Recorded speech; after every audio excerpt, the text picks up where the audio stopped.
주 안에 사랑하는 성도 여러분, 오늘은 2015년 11월 1일입니다. 이제 이 한 해도 2달밖에는 남지 않았습니다. 오늘 이제 2달을 남겨놓은 2015년 11월 첫 주일을 첫날로 예배를 드리면서 우리의 지나온 시간들을 돌아보지 않을 수가 없습니다. 그리고 우리의 남은 시간들, 이 한 해의 남은 시간들을 어떻게 살아가야 할 것인가 하는 것을 이 예배의 자리에서 하나님 앞에 깊이 생각하게 되는 것입니다. 하나님께서는 2015년 한 해도 변함없는 은총으로 우리를 여기까지 인도해 주셨습니다. 특별히 일마다 때마다 말씀의 은총을 내려주셔서 말씀의 길로 우리와 우리 공동체를 인도해 주신 것입니다. 올해 우리는 예배를 드리며 하나님 앞에서 여러 말씀의 은총을 누렸습니다.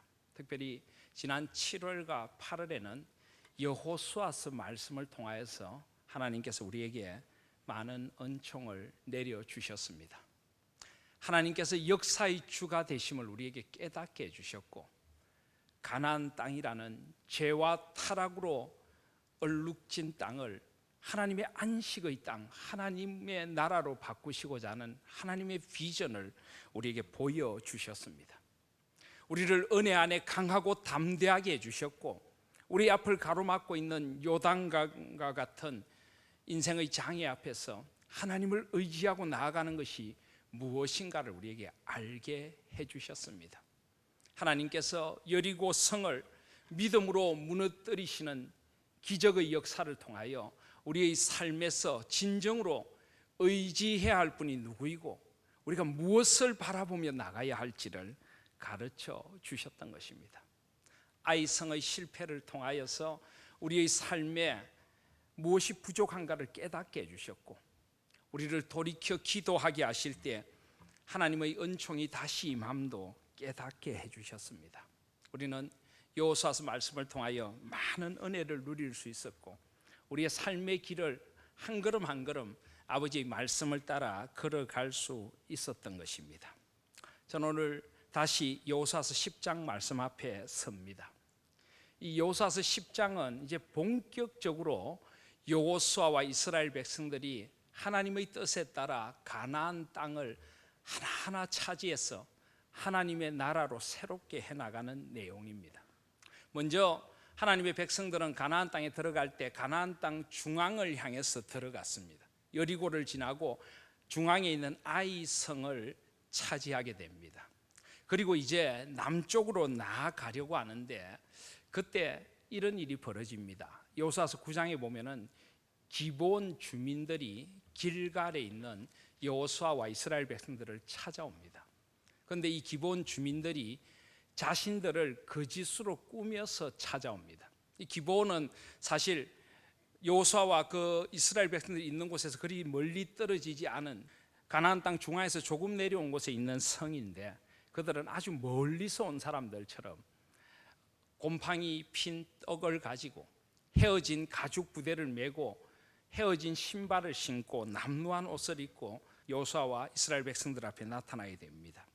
그러면서 우리가 멀리서 온 민족인데 당신들 속에 역사하시는 하나님의 역사를 보았습니다. 우리와 평화의 화평의 친교를 맺고 우리와 동맹을 맺읍시다, 이렇게 이야기를 합니다.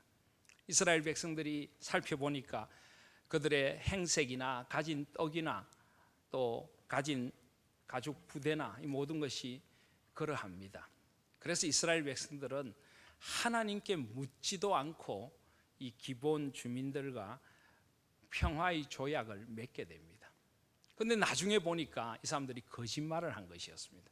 그래서 여호수아가 이 사람들을 불러다가 왜 거짓말을 했느냐라고 묻습니다. 그때 그 사람들이 여호수아서 9장 24절에 보면 여호수아에게 대답하여 이르되 당신의 하나님 여호와께서 그의 종 모세에게 명령하여 이 땅을 다 당신들에게 주고 이 땅의 모든 주민을 당신들 앞에서 멸하라 하신 것이 당신의 종들에게 분명히 들리므로 당신들로 말미암아 우리의 목숨을 잃을까 심히 두려워하여 이같이 하였나이다 라고 고백을 합니다. 물론 그들은 목숨을 잃을까 하는 두려움이 있었지만 그 두려움의 한가운데는 하나님에 대한 경외심이 있었던 것입니다. 이스라엘 백성들 속에 역사하시는 하나님이 진정한 신이시구나, 살아계시는 하나님이시구나. 그래서 그들은 하나님을 경외하게 되었고 이 하나님의 은총의 그늘 아래 들어오기를 원했던 것입니다. 비록 그들이 거짓이라는 좋지 않은 방법을 택했지만은 여호수아는 그들의 마음의 진심을 보고, 그리고 이미 그들이 또 하나님께 묻지도 않고 화평의 조약을 맺었던 자신들의 잘못을 뉘우치면서 그들을 하나님의 은총의 날개 아래 맞아 주어서 기브온 주민들이 이스라엘 백성들과 함께 거하게 됩니다. 자, 그런데 여호수아서 10장에 오면은 여기에 대해서 큰 위기감을 느꼈던 왕이 한 사람 등장을 합니다. 그 사람은 바로 10장 3절에 보시면 예루살렘 왕 아도니 세덱이라고 하는 사람입니다. 10장 2절에 보시면 그들은 크게 두려워했다라고 합니다. 아도니 세덱과 예루살렘 성의 사람들은 크게 두려워했습니다. 이는 기브온은 왕도와 같은 큰 성임이요 아이보다 크고 그 사람들은 다 강함이라. 이 아이 성보다 훨씬 크고 강한 성인데도 이 기브온 주민들이 이스라엘 백성들을 두려워하여 화친의 조약을 맺고 그들의 날개 아래 들어갔다는 것을 알고는 굉장한 두려움이 엄습합니다. 그리고 이 가나안 땅 남부 지방에 이 아모리 족속의 왕들의 동맹이 깨어진 데 대해서 분노도 하게 됩니다. 그래서 예루살렘 왕 아도니 세덱이 그곳에 있는 네 왕들을 불러 모으게 됩니다. 10장 3절에 보시면 헤브론 왕 호함과 야르무드 왕 비람과 라기스 왕 야비아와 에글론 왕 드빌에게 사람을 보내어서 함께 연합군을 형성하게 됩니다. 그리고는 그 다섯 왕과 군사들이 제일 먼저 기브온으로 가서 그 기브온을 에워싸고 기브온 주민들과 싸움을 하게 됩니다. 화친을 맺은 데 대한 그들의 분노를 기브온 주민들에게 먼저 터뜨리게 되는 것입니다. 이런 다급한 일을 만난 기브온 주민들은 급히 사람을 여호수아에게 보내서 자신들을 도와달라고 요청을 하게 됩니다. 여호수아는 모든 군사와 용사를 일으켜서 길갈에서부터 기브온 주민들을 돕기 위해 나아가게 됩니다. 그런데 10장 8절에 보시면 그때 여호와께서 여호수아에게 이르시되 그들을 두려워하지 말라. 내가 그들을 내 손에 넘겨주었으니 그들 중에서 한 사람도 너를 당할 자 없으리라. 하나님께서 친히 이 전쟁에 함께 해주시겠다고 약속하시는 것입니다. 이 전쟁은 그냥 전쟁이 아니라 거룩한 전쟁이 된 것입니다. 하나님께서 가나안의 악을 심판하시는 그런 전쟁이 되었고 하나님의 함께 하심의 확신을 가지고 여호수아와 이스라엘 백성들은 나아가게 됩니다.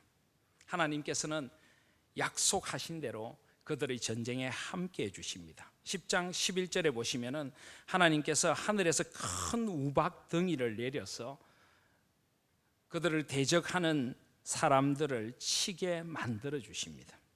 이스라엘 자손의 칼에 죽은 자보다 우박에 죽은 자가 더 많았다라고 기록하고 있습니다. 그리고 이제 적들을 쫓아가던 여호수아가 놀라운 기도 하나를 하게 됩니다. 12절에 보시면은 오늘 말씀에 여호와께서 아모리 사람을 이스라엘 자손에게 넘겨주시던 날에 여호수아가 여호와께 아뢰어 이스라엘의 목전에서 이르되 태양아 너는 기브온 위에 머무르라. 달아 너도 아얄론 골짜기에서 그리할지어다 라는 놀라운 기도를 하게 됩니다. 그들이 이 전쟁을 끝내기까지 태양과 달이 멈추어 서기를 여호수아는 하나님 앞에 기도했던 것입니다. 그런데 그 기도가 그대로 이루어집니다. 13절에 보시면 태양이 머물고 달이 멈추기를 백성이 그 대적에게 원수를 갚기까지 하였느니라. 이런 놀라운 초자연적인 기적의 역사가 일어나게 된 것입니다. 이 기록은 하나님의 역사의 책에까지 기록이 되어 있다라고 말합니다. 13절에 보시면 야살의 책에 태양이 중천에 머물러서 거의 종일토록 속히 내려가지 아니하였다고 기록되지 아니하였느냐. 이 야살의 책은 지금은 이 야살의 책으로 전해지진 않지만은 구약 성경에 말씀이 기록되는 곳에 하나님의 역사를 기록했던 그런 원본이 되는 그런 책입니다. 하나님의 역사를 시로 읊어서 기록했던 이 야살의 책, 구약 성경 곳곳에 등장하는 하나님의 역사를 기록한 책에 이것이 바로 기록되어 있다고 말씀하고 계십니다. 이것은 역사적인 사실이고 지금 이 여호수아서의 말씀을 듣는 그 시대의 사람들이 확인할 수 있는 역사적인 사실이라고 말씀하고 계시는 것입니다.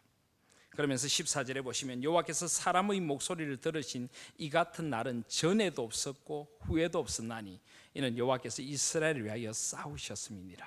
그렇습니다. 이런 일은 역사 속에 전무후무한 단 한 번 일어난 일이었다는 것입니다. 이사야서 38장에 보시면은 히스기야가 큰 중병이 들어서 하나님 앞에 간절히 기도할 때 아하스의 해시계가 10도 뒤로 물러가는, 해가 10도를 뒤로 물러가는 그런 기적이 일어난 역사가 있습니다. 그러나 이것은 그 정도가 아니라 태양과 달이 온전히 거의 하루를 24시간을 머무른 그런 사건입니다. 물론 여기에는 태양이 머물고 달이 멈추었다라고 되어 있지만은 오늘 이 현대를 살아가는 우리의 과학적인 용어로 하면은 이것은 아마 지구의 자전과 공전이 멈춘 시간일 것입니다.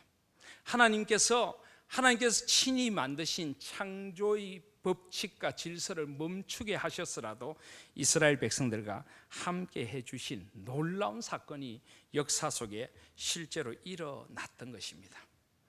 이스라엘 백성들은 그런 하나님의 역사로 말미암아 큰 승리를 거두고 온 이스라엘과 더불어 길갈 진영으로 돌아오는 그런 승리의 역사를 체험하게 되었다고 오늘 말씀은 우리에게 가르쳐 주고 있습니다.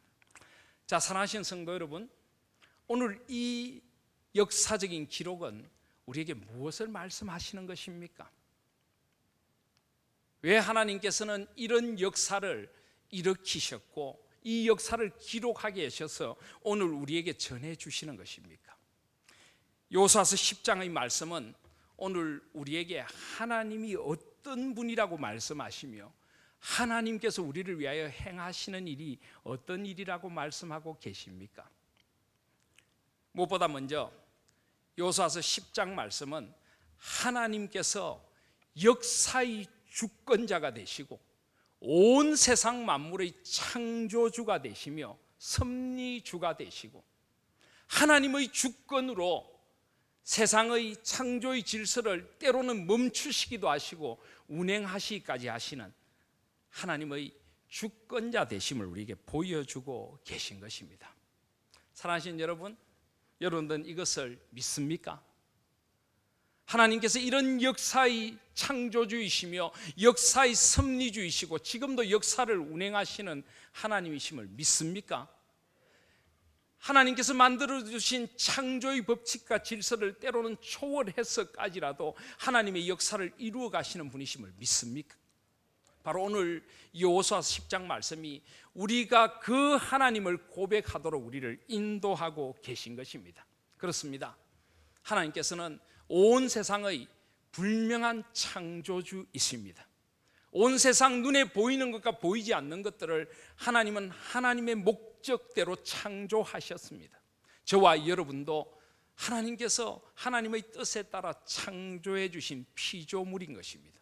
그리고 하나님께서는 질서의 하나님이셔서 온 세상에 창조의 질서와 법칙을 주셔서 하나님의 뜻대로 세상이 운행되도록 하시는 온 세상의 주가 되시는 분이십니다. 그리고 때로는 그 법칙조차 초월하셔서 이런 일까지도 일으키시는 하나님이심이 분명한 것입니다. 물론 하나님께서 스스로 만드신 창조의 질서를 지켜나가십니다. 이 역사는 세상의 역사 가운데 딱 한 번밖에 없었던 기적과 같은 일입니다. 근데 왜 딱 한 번 일을 일으키셔서 기록해서 우리에게 전해주시는 것일까요? 그것은 바로 하나님께서 온 세상의 창조주이시고 섭리주이시지만은 그것을 초월해서까지도 역사하시는 분임을 알게 하시려고 딱 한 번 이 일을 일으키시고 우리에게 기록해서 들려주시고 계신 것입니다. 사랑하시는 여러분, 이 하나님이 우리의 하나님이십니다. 우리는 역사의 주관자이시고 역사의 섭리주이신 하나님 앞에 살아가는 존재들인 것입니다. 하나님께서 지금 여호수아와 이스라엘 백성들을 그 역사의 하나님 앞에 세우셨듯이 지금도 하나님께서 우리를 역사의 주님 앞에 서게 하시는 것입니다. 여러분, 눈에 보이는 것이 결코 다가 아닙니다. 역사의 주인이 누구이신가를 깨달아 알 수 있는 저와 여러분들이 되시기를 바랍니다. 온갖 것들이 세상을 뒤흔드는 것 같고 온갖 것들이 자신들이 마치 역사를 마음대로 주무르는 듯이 이야기를 하지만은 진정한 역사의 주인은 하나님 한 분밖에는 없습니다. 이는 만물이 주에게서 나오고 주로 말미암고 주에게로 돌아갑니다. 영광이 그에게 세세토록 있을지어다. 아멘. 영광을 받으실 역사의 주인은 한 분 하나님밖에 없습니다. 역사의 주인이신 하나님 앞에서 살아가실 수 있는 저와 여러분들이 되시기를 바랍니다. 우리의 영혼의 눈이 떠지고 이 시대를 보는 눈이 떠져서 역사를 움직이시는 하나님의 손길을 깨닫고 살아가는 그런 삶, 그런 인생이 되기를 하나님은 원하시는 것입니다. 두 번째로 하나님께서 이 사건을 통하여 우리에게 말씀하시고자 하는 것이 무엇입니까? 두 번째로는 하나님께서 역사의 주인이신데 그 하나님께서 하나님의 백성들이 역사의 현장 속에 뛰어들어서 역사의 주인이신 하나님을 삶으로 역사의 현장 속에서 고백하며 역사의 주인이신 하나님 앞에 쓰임받아 이 땅의 역사를 하나님의 역사로 만들어 가기를 원하신다는 것을 보여주시는 것입니다. 지금 여호수아와 이스라엘 백성들이 무엇을 위하여 지금 이 자리에 가게 되었습니까? 그것은 바로 하나님의 역사를 위한 것이고 기본 주민들을 위한 것입니다. 기본 주민들은 하나님을 두려워하여 이스라엘 백성들과 평화의 조약을 맺기를 원했습니다. 그런 기본 주민들을 두려움과 공포에 떨게 하는 억압적인 권력이 있는 것입니다. 그들은 무력으로 평화를 사랑하는 이들을 내리누르려고 하고 하나님의 역사를 따라가는 이들을 내리누르려고 합니다. 이런 뒤틀린 역사의 현장에 이스라엘 백성들이 역사의 주인이신 하나님을 고백하며 그 현장으로 뛰어들어서 하나님의 역사의 주되심을 고백하며 하나님의 손에 들려서 이 세상을 하나님의 역사의 현장으로 바꾸기를 원하시는 것입니다. 바로 그런 역사의 현장에 하나님께서 함께 하셔서 친히 온 세상의 주 되시고 하나님의 나라를 이루어 가시는 하나님의 다스리심을 보여주시고 하나님의 나라로 세상을 바꾸어 가고 계신다는 것을 보여주시는 것입니다. 여러분, 이것이 바로 하나님의 백성들이 알아야 하고 살아가야 할 삶이고 이것이 바로 이 땅의 교회들이 알아야 하고 살아가야 할 삶인 것입니다. 오늘 이스라엘 백성들은 구약의 교회입니다.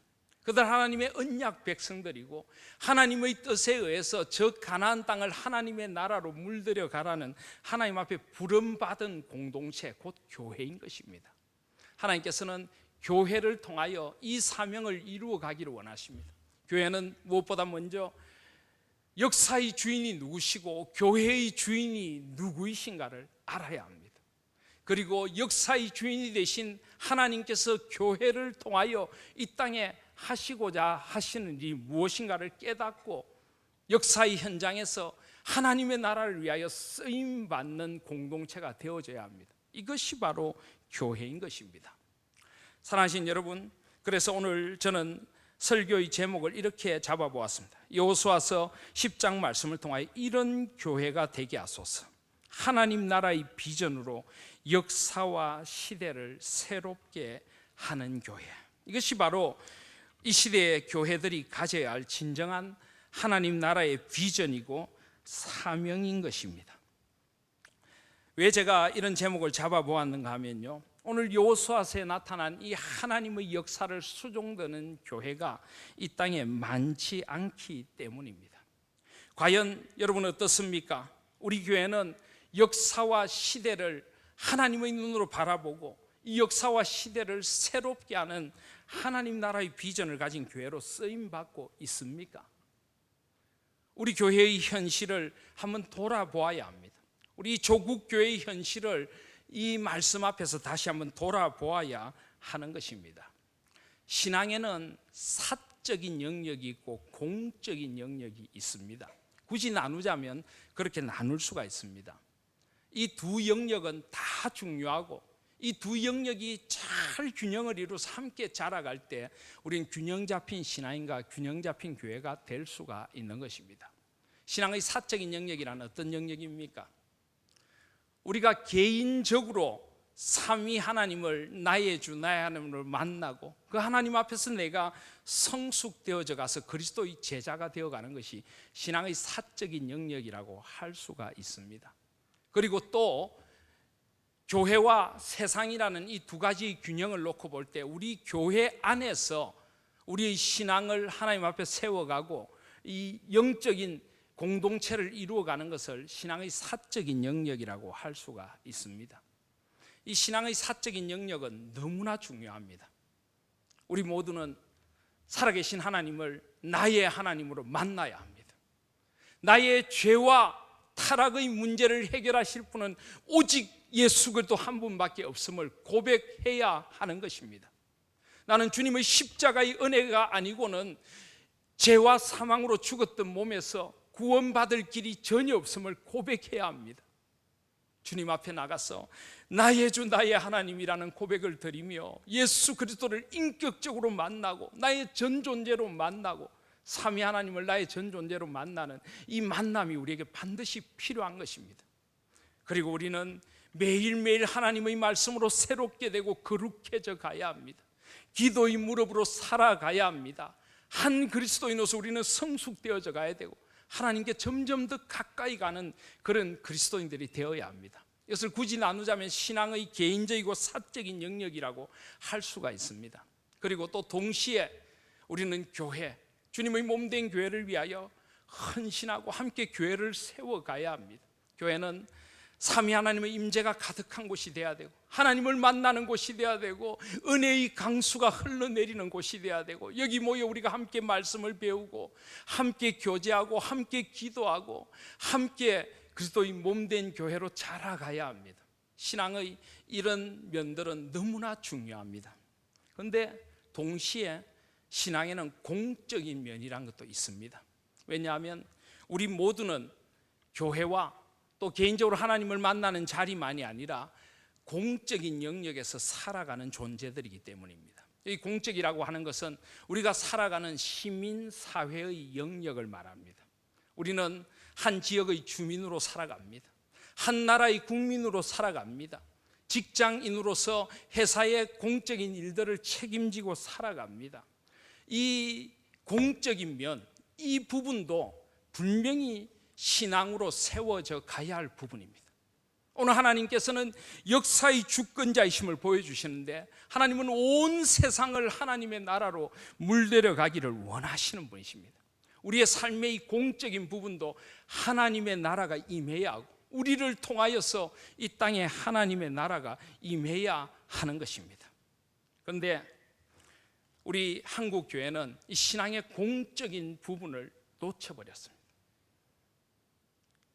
교회가 세상 속에서 소금되고 빛되고 정말 하나님의 나라가 어떻게 임하는 것인가를 보여주지 못했습니다. 이분법적인 신앙에 젖어서 신앙의 사적인 부분에는 열심을 내었는데 이 세상 속에서 영향력을 주는 그리스도인들은 별로 없습니다. 교회는 시대의 좌표를 제시하고 하나님 나라의 비전을 보여주고 이 시대의 문화와 사회가 이 시대의 모든 영역들이 어디로 가야 하는지를 보여주어야 하는데 그런 선지자적인 기능을 감당하지 못하고 있는 것입니다. 그러다 보니까 교회는 세상 사람들이 지탄을 받고 세상은 점점 타락해가고 어둠의 그늘이 덮여져 가는 것입니다. 사랑하신 여러분, 우리가 사는 세상이 어떻습니까? 점점 더 소망스러워져 갑니까? 점점 더 어두워져 가고 있습니까?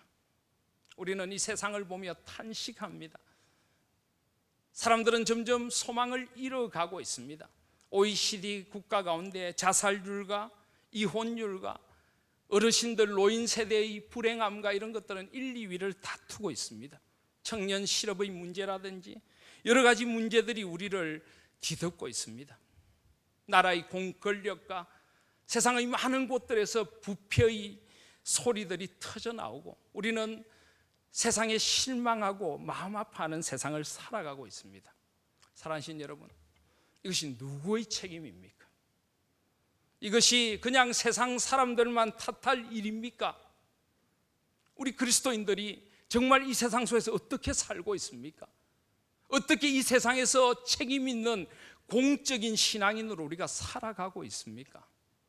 교회는 이 부분에 대해서도 분명히 대답할 수 있어야만 하는 것입니다. 우리는 하나님이 주인 되시는 교회를 꿈꾸고 불의에 항거하여 여기에 나온 사람들입니다. 근데 하나님이 주인 되시는 교회란 것이 무엇입니까? 우리 교회의 머리가 예수님이시고 우리 교회가 예수 그리스도의 투명한 공동체로 세워지는 것, 그것만이 하나님이 주인 되시는 교회입니까?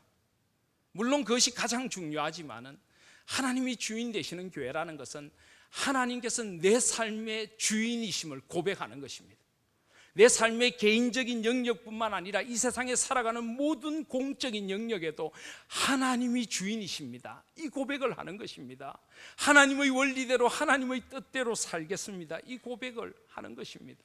나의 삶을 통하여 하나님의 나라가 임하도록 살겠습니다. 그 고백을 삶으로 할 수 있을 때 우리는 하나님이 주인 되시는 교회가 될 줄 믿습니다. 하나님은 내 직장의 주인이시고 하나님은 내 가정의 주인이시고 내 모든 사회 활동, 경제 활동, 문화 활동, 모든 교육 활동, 정치 활동, 이 모든 것의 주인이십니다. 하나님 앞에서 우리가 정직하고 바르게 하나님의 나라를 위하여 살아갈 때 우린 진정으로 하나님이 주인 되시는 교회라는 고백을 드릴 수 있는 것입니다. 참 한국 교회의 현실을 보면은 그런 부분에 있어서 너무나 균형이 깨어졌습니다.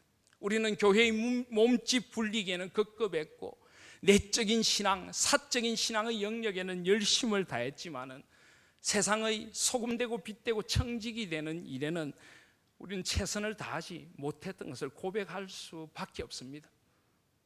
교회에서는 신앙의 원리를 따라 살았지만 세상에서는 세상의 논리를 따라 살아가고 은근히 타협하며 세상에서 우리의 성공을 구가했음을 고백하지 않을 수 없는 것입니다. 바로 이런 비뚤어진 신앙의 모습이 오늘의 한국의 현실을 낳게 되었다고 저는 믿습니다. 여러분, 우리 한국에 처음에 기독교가 들어왔을 때는 그러지 않았습니다. 우리나라에 처음 기독교가 들어왔을 때는 우리나라가 구한말 아무런 소망이 없을 때였습니다. 130여 년 전에 나라는 풍전등화의 위기에 있었고 정치인들이든 사회인들이든 백성들이든 절망 속에 빠져서 술과 도박으로 조금 있는 것들을 다 탕진하고 축척을 하고 온갖 세상이 부패와 절망 속에 젖어 있었던 어두운 시대였습니다. 그런 시대에 하나님께서는 우리 민족에게 복음을 주셨습니다. 이 복음의 빛은 사람들을 바꾸고 세상을 바꾸었습니다. 사람들은 예수 그리스도 안에서 진정한 생명과 소망을 발견했던 것입니다. 예수 그리스도의 생명을 사람들에게 전해서 그 절망의 세월 속에 예수 그리스도로 말미암는 소망을 발견하게 되었습니다. 선교사님들과 초대교회 우리 교회의 지도자들, 우리 한국교회의 지도자들은 복음만 전하고 영혼 구원에 힘썼을 뿐만 아니라 이 땅에 하나님의 나라가 임하도록 학교를 세워서 사람들을 길러냈습니다. 병원을 세워서 병들고 아픈 몸을 치유하면서 이 땅에 소망을 심어 주었습니다. YMCA, YWCA 같은 기독교 단체들을 외국에서 들여와서 이 사회를 하나님의 뜻으로 새롭게 하는데 앞장섰던 것입니다. 우리나라의 시대의 좌표를 제시하며 나아가야 할 방향성을 보여주었습니다. 일제항거하며 독립운동을 했고 만세운동을 주도했고 일제히 그 침략에 한가하면서 기꺼이 감옥에 가서 목숨을 잃을지라도 그들은 신앙의 정절을 굽히지 않았고 일제히 만행을 하나님의 공의에 어긋난다고 규탄했던 사람들이 우리 한국의 초대교회 교인들입니다. 사람들은 교회를 통하여서, 그리스도인을 통하여서 우리 민족이 나아가야 할 방향을 바라보았습니다. 그런데 어느 틈에 우리 한국 교회는 민족의 나아갈 방향을 제시하는 것은 전혀 감당하지 못할 뿐만 아니라 사람들의 지탄을 받는 개혁의 대상이 되고 말았습니다. 이것은 우리가 복음의 진정한 본질과 균형을 잃어버린 것이고 신앙의 공적 영역에서 우리가 해야 할 사명을 잃어버렸기에 세상의 지탄을 듣게 된 것입니다. 제가 지금 말씀드리는 것은 저희 주장이 아니라 성경의 주장이고 우리가 고백하는 개혁주의 신앙의 근간이 되는 것입니다. 미가서 6장을 보시면은 하나님께서는 구약의 선지자를 통하여 분명히 말씀하셨습니다. 미가서 6장 6절에 보시면 내가 무엇을 가지고 여호와 앞에 나가며 높으신 하나님께 경배할까? 내가 번제물로 1년 된 송아지를 가지고 그 앞에 나아갈까? 여호와께서 천천의 수장이나 만만의 강물 같은 기름을 기뻐하실까? 내 허물을 위하여 내 마다들을 내 영혼의 죄로 말미암아 내 몸의 열매를 드릴까? 물론 하나님 앞에 나가야 합니다. 예배 드려야 하고 제물을 드려야 합니다. 그것만으로는 부족하다는 것입니다. 미가서 6장 8절에 보시면 사람아 주께서 선한 것이 무엇임을 내게 보이셨나니 여호와께서 내게 구하시는 것은 오직 정의를 행하며 인자를 사랑하며 겸손하게 내 하나님과 함께 행하는 것이 아니냐. 구약의 선지자들이 외쳤던 것이 바로 이것입니다. 그들은 신앙을 하나님 앞에 바르게 세워야 하고 사회적인 공의를 회복해서 하나님 나라가 임하도록 해야 한다는 것입니다. 누가복음 3장 7절에 보시면 세례 요한이 이 땅에 와서 회개를 선포합니다. 회개에 합당한 열매를 맺으라. 도끼가 나무 뿌리에 놓였다라고 말합니다. 사람들이 나가서 무엇을 하리까 묻습니다. 세례 요한이 대답하여 이르되 옷 2벌 있는 자는 옷 없는 자에게 나눠줄 것이요 먹을 것이 있는 자도 그렇게 할 것이니라 하고 세리들도 세례를 받고자 와서 무엇을 하리까? 부가된 거두에는 거두지 말라. 군인들도 물어 이르되 우리는 무엇을 하리까? 사람에게서 강탈하지 말며 거짓으로 고발하지 말고 받는 급료를 족한 줄로 알라. 분명히 구약의 선지자들은 세례 요한은 그리고 우리 예수님은 균형 잡힌 신앙이 무엇인가를 보여주셨습니다. 한 영혼을 구원하셨고 이 땅에 하나님의 나라와 공의가 임하도록 예수님께서는 사셨던 것입니다. 오늘의 교회도 바로 이 신앙의 균형, 신앙의 사적인 부분만이 아니라 공적인 부분에서 우리 그리스도인의 참된 사명을 발견하고 이 세상 속에서 하나님의 나라가 임하도록 우리가 살아가야 합니다. 이것이 바로 교회의 사명입니다. 성도들 한 사람 한 사람을 하나님 나라의 비전으로 무장시켜서 세상 속에 나아가서 헌신하고 희생하며 주님의 나라가 임하도록 살아가도록 만드는 곳, 그곳이 바로 교회가 되어져야 할 줄 믿습니다.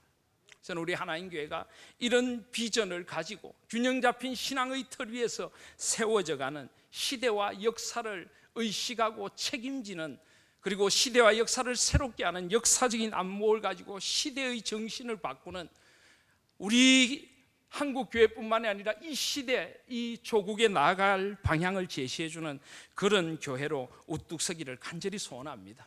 이것이 바로 개혁주의 신앙의 고백이기도 합니다. 저는 지난주에 개혁주의 신앙을 2가지 절대로 요약했습니다. 첫 번째는 뭐라고요? 성경의 절대적인 권위를 믿습니다. 두 번째는 하나님의 절대적인 주권을 믿습니다. 그런 고백이었습니다. 하나님의 절대적인 주권을 고백한다는 것은 하나님께서 온 세상의 주가 되심을 고백하는 것입니다. 내 삶의 모든 영역, 이 사회의 모든 영역에 하나님이 주인이십니다. 하나님의 주권이 임하도록, 하나님의 공의와 사랑과 평화의 나라가 임하도록 살아가겠다는 고백인 것입니다. 하나님의 말씀의 절대권이, 성경만이 이 세상을 새롭게 하고 성경만이 부패한 인간과 부패한 세상을 바꿀 수 있는 절대적인 권위임을 믿고 성경의 원리대로 세상을 개혁하며 나아가겠다는 고백이 바로 개혁주의 신앙인의 고백인 것입니다. 그래서 개혁주의를 조금 다르게 표현하면 이렇게 표현할 수 있습니다. 오늘 여러분 주보에 성경 말씀 요약에도 나오는데요, 화면을 한번 띄워 주시겠습니까? 주보에 성경 말씀 요약에 보시면 생명의 말씀 두 번째 줄, 두 번째 칼럼에 보시면은 위에서 두 번째 줄에 제일 첫 줄에 보시면 온 세상에 편만한 하나님의 뜻과 하나님의 절대 주권을 고백하는 개혁주의 신앙은 그 구조에 있어서 삼위 하나님 중심적입니다. 그 방향에 있어서 하나님 나라 지향적입니다. 그리고 그 범위에 있어서 보편적 총체적이며 그 고백에 있어서 종말론적이라고 할 수가 있습니다. 여러분 화면에도 보시면 나오는데요, 개혁주의는 그 구조에 있어서 삼위 하나님 중심적입니다. 그렇습니다. 우리는 하나님 중심의 삶을 살아갑니다. 그런데 우리가 고백하는 하나님은 삼위 하나님이십니다. 온 세상을 창조하시고 온 세상을 구원하시는 오직 한 분 구세주이시고 온 세상을 섭리하고 다스리시는 성령 하나님이십니다. 그 하나님의 삼위 하나님의 역사는 우리의 개인적인 신앙뿐만 아니라 온 세상에 드러나야 합니다. 온 세상에 하나님이 지으신 창조의 참된 질서가 회복되어야 하는 것입니다. 하나님의 형상으로 지음받은 인간들이 회복되고 존중받아야 합니다. 인간을 도구로 삼아서는 안 되는 것입니다. 온 세상에 하나님의 창조의 그 아름다움이 회복되고 질서가 회복되도록 우리는 살아가야 하는 것입니다. 오직 예수 그리스도만이 구원주이십니다. 내 생명, 내 영혼의 구원주뿐만 아니라 이 세상의 구속주이시고 온 세상을 하나님 나라로 새롭게 하실 분은 예수 그리스도밖에 없습니다. 우리의 미움과 우리의 정오를 내려놓게 하실 것은 십자가의 은혜밖에 없는 것입니다. 나의 이기심을 내려놓고 더불어 살아가는 하나님이 원하시는 세상을 만들기 위해서는 우리는 십자가의 은혜로 거듭나야 하는 것입니다. 성령 하나님은 평강의 주님이시고 온 세상에 하나님의 평화를 가지고 오시고 우리가 주님의 형상으로 회복되어 온 세상이 회복되도록 하시는 회복주 하나님이십니다. 삼위 하나님을 고백한다는 것은 온 세상을 향한 하나님의 뜻을 고백하는 것입니다. 그리고 그 방향에 있어서 하나님 나라 지향적입니다. 그렇습니다. 개혁주의는 하나님 나라를 지향합니다. 온 세상에 삶의 모든 영역에 정치와 경제와 문화와 교육과 모든 영역에 하나님의 다스리심이 임하도록 하나님 나라를 지향하고 교회는 그 하나님 나라를 향하여 나아가고 우리 성도들이 각자 받은 직업과 각자 받은 달란트를 가지고 하나님의 나라를 이루어가야 합니다. 우리는 그런 하나님 나라의 별들을 길러내야 합니다. 우리 다음 세대들을 통하여 하나님께서 이 땅에 하나님의 나라를 회복하도록 우리 아이들에게 성경적인 가치관을 가르치고 그들에게 하나님 나라의 비전을 심어 주어야 하는 것입니다. 별이라고 해서 다 목사가 되고 다 선교사가 되고 다 사모가 되고 다 전도사가 되는 것 아닙니다. 그것은 신앙을 사적인 영역에 가두는 것입니다. 우리 아이들이 받은 재능으로 삶의 모든 자리에, 모든 직업에, 모든 사회의 영역에 나아가서 그리스도의 비전을 안고 하나님 나라를 살아가는 아이들로 만들어 주어야 하는 것입니다. 그럴 때 하나님의 나라가 임하게 되는 것입니다. 또 그 범위에 있어서 보편적이고 총체적입니다. 하나님의 나라는, 개혁주의는 한 부분만이 아닙니다. 교회 안에서만 신앙인이라는 이분법과 기복주의를 거부하고 세상 속에 나아가서 온 세상이 하나님의 것이고 주님의 것임을 고백하며 온 세상에 하나님의 나라가 회복되도록 해야 하는 것입니다. 보편적, 총체적, 온 세상 삶의 모든 영역에 하나님의 나라가 임해야 하는 것입니다. 그리고 그 고백에 있어서 종말론적입니다. 고백에서 종말론적이라는 것은 결국 모든 것이 주께로 돌아갈 것임을 고백하는 것입니다. 우리가 주님의 뜻대로 사는 것이 쉬운 것 아닙니다. 자신을 희생하고 헌신해도 당장 효과가 드러나지 않을 수 있습니다. 오늘 말씀은 태양이 그들 위에 머물렀지만은 우리가 살아가는 삶에는 마치 태양이 사라진 것처럼 힘든 삶의 자리가 있습니다. 그런데 여러분, 과연 태양이 사라졌을까요? 구름이 태양을 뒤덮고 있다고 해서 태양이 사라진 것일까요? 그 구름 위에 의의 태양이신 주님의 태양이 비치고 있음을 잊지 마시기를 바랍니다. 그래서 주님을 의지하며 주님 앞에서 살아가는 것입니다. 좀 손해를 볼지라도 좀 더딜지라도 한 걸음 한 걸음 겨자씨 한 알이 자라서 하나님의 나라를 이루듯 누룩 하나가 가루스마를 부풀게 하듯 그렇게 하나님 앞에서 살아가는 것입니다. 반드시 의의 태양이신 하나님께서 우리의 작은 헌신을 통하여 나의 삶에 내가 선 그곳에 하나님의 나라가 임하게 해주실 것을 믿습니다. 나의 수고와 눈물의 땀을 닦아주시고 나를 통하여 주님의 나라가 임하게 해주실 것을 믿습니다. 주님의 의와 공의와 진리를 드러내 주실 그날이 있을 것입니다. 이것이 바로 종말론입니다. 이 하나님의 역사의 주인 되심을 붙들고 우리는 그렇게 살아가는 것입니다. 우리 하나님 교회는 그렇게 세워져 가는 것입니다. 사랑하신 여러분, 저는 우리 하나님 교회가 이런 시대와 역사를 새롭게 하는 하나님 나라의 비전을 가진 교회가 될 수 있기를 소원합니다. 앞으로 우리 교회에서 이런 고민들을 함께 하게 되기를 소원합니다. 우리는 결코 어떤 역사의 우파도 아니고 역사의 좌파도 아닙니다. 하나님 앞에 서서 정말 하나님이 원하시는 세상이 어떤 세상인가를 고민하며 행동하는 그리스도인들이 될 것입니다. 내년에는 오후 예배 시간을 통해서 여러 신앙의 강좌들을 열어가려고 합니다. 그리스도인으로서 문화를 어떻게 봐야 하고 어떻게 행동해야 하는가, 그리스도인의 경제관은 어떠해야 하고 어떻게 행동해야 하는가, 그리스도인의 직장 생활은 어떠해야 하고 어떻게 행동해야 하는가, 우리 자녀들을 어떻게 기르고 교육을 어떻게 봐야 하는가, 이 세상의 창조 질서를 지켜간다는 것이 무엇인가, 구체적으로 어떻게 살아야 하는가. 내년에는 오후 예배를 통하여 다양한 그런 신앙 강좌를 통하여서 그리스도인됨, 제자됨, 개혁주의 신앙 고백을 살아감, 하나님 나라의 비전을 살아감을 우리 삶으로 실현해내는 그런 교회가 되기를 소원합니다. 우리 신앙인들이, 우리 하나님 교회 성도님들이 한 사람도 방관자가 아니라 모두 하나님 나라의 비전을 안고 삶의 자리자리마다 주님의 나라를 살아가고 주일날 모여서 그 열매들을 안고 와서 하나님 앞에 감사의 찬양을 드리고 나눌 수 있는 그런 교회가 될 수 있기를 소원합니다. 우리 교회를 통하여 이 땅에 우리가 선 곳에 하나님의 나라가 임하는 것을 보면서 주님 앞에 영광의 찬양을 드리는 그런 우리 하나님 교회가 될 수 있기를 소원합니다. 우리 자녀들에게 하나님 나라의 비전을 심어서 다음 세대를 하나님 나라의 별들로 길러가는 그런 교회가 될 수 있기를 간절히 소원합니다. 하나님께서 그 뜻이 있으셔서 하나님이 주인 되시는 우리 하나님 교회를 세워주셨다고 믿습니다. 이 고민을 함께하며 그리스도의 제자로 삶에서 우리 삶으로 하나님의 영광을 고백하는 제자로 하나님 나라의 비전을 갖고 역사와 시대를 의식하며 이 역사와 시대에 하나님 나라의 비전을 제시해주는 그런 저와 여러분들이 되시기를 주님의 이름으로 소원합니다. 이제 말씀을 맺습니다. 저는 요즘 토요일마다 아버지 학교라는 것을 하고 있습니다. 저는 이 아버지 학교를 통해서 참 많은 은혜와 도전을 받습니다. 저는 처음에 아버지 학교가 그냥 좋은 아버지 만드는 것, 물론 그것도 그냥이 아니죠. 그리고 좋은 남편이 되는 것, 이런 것을 생각했는데 아버지 학교는 그것을 넘어선다는 것을 알게 되었습니다.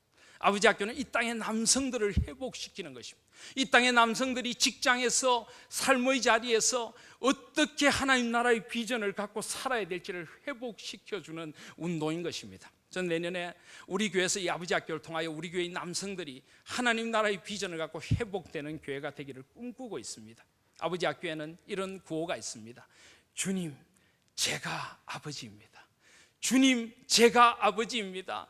주님, 제가 아버지입니다. 주님, 제가 하나님 나라의 아버지의 꿈입니다. 주님, 제가 이 역사와 시대를 바꾸라고 하나님 앞에 부름받은 존재입니다. 주님, 하나님 나라의 비전을 가지고 나의 삶의 자리를 살아가겠습니다. 나의 직업을, 나의 사회활동을, 나의 모든 것을 하나님의 나라로 물들이기 위하여 살아가겠습니다. 주님, 제가 하나님 나라의 별입니다. 저를 사용하여 주시옵소서. 하나님 나라의 비전으로 역사와 시대를 새롭게 하는 교회로, 그 신앙인들로 우리 하나님 교회를 사용하여 주시옵소서. 주님, 제가 여기 섰습니다. 이 고백을 드리며 하나님의 꿈을 이루어드리는 우리 하나님 교회가 될 수 있기를 주님의 이름으로 소원합니다. 아멘.